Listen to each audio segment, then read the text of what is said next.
Israel's former Prime Minister Benjamin Netanyahu is on course for a return to the job he previously held for a record 12 years after the country held its fifth election since 2019. Yeah, with around 3/4 of the vote counted, his party and the far-right religious Zionism bloc look set to win a slim majority in Israel's parliament.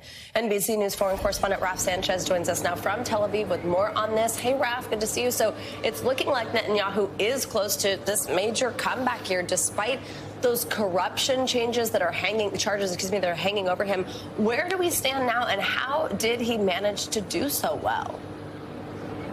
Yes, Savannah, we are now up to 97% of the vote counted. So this thing isn't over, but it is all but over. And it is looking very good for Benjamin Netanyahu and his allies on the far right. It looks like they are going to be able to get over that magic number of 61. That's how many seats you need in Israel's parliament to form a majority government. We don't know exactly how many they're going to get, but it looks like they are going to get into office.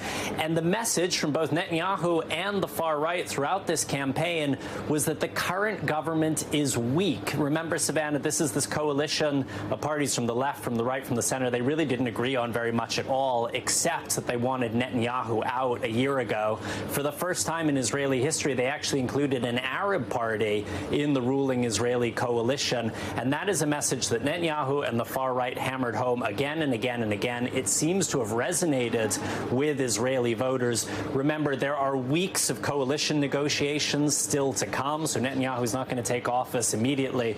But right now, it is looking like a very good day for the former and potentially future prime minister. Savannah? Raf, as we said, Netanyahu's coalition partners would likely be the far-right ultra-nationalist religious Zionism bloc. That includes the openly anti-Arab and anti-LGBTQ Jewish Power Party. Its leader has criminal convictions for supporting a terrorist group and inciting racism. You've been reporting on this week, but what's the reaction been like on the ground to this bloc potentially coming into power, and how could that impact U.S. relations? Yeah, Joe, so here in Tel Aviv, this is sort of the capital of liberal Israel, and the mood here, it's almost funeral-like. I would compare it maybe to the mood in Manhattan in 2016 after Donald Trump won. A lot of very shocked liberal people today wondering about the future of democracy in their country, given that the far right has done so well. The Palestinians are saying this is proof of what they knew all along, that Israel is fundamentally a right-wing country, that it is not really interested in peace negotiations. The line from the Biden administration has been, it is up to the Israeli voters to choose who their government is going to be. But Biden officials, assuming the far right does get into government, which is looking very likely right now, they're going to have some difficult choices of their own, including, are they going to sit down and meet with these people who hold senior positions in the Israeli government, but also have this very long and ugly history of extremism? Not clear which way they're going to go on that, guys. Hey, Rob, we've only got about 30 seconds for a response here, but I do want to ask, Netanyahu still on trial for corruption charges. How does that play in here?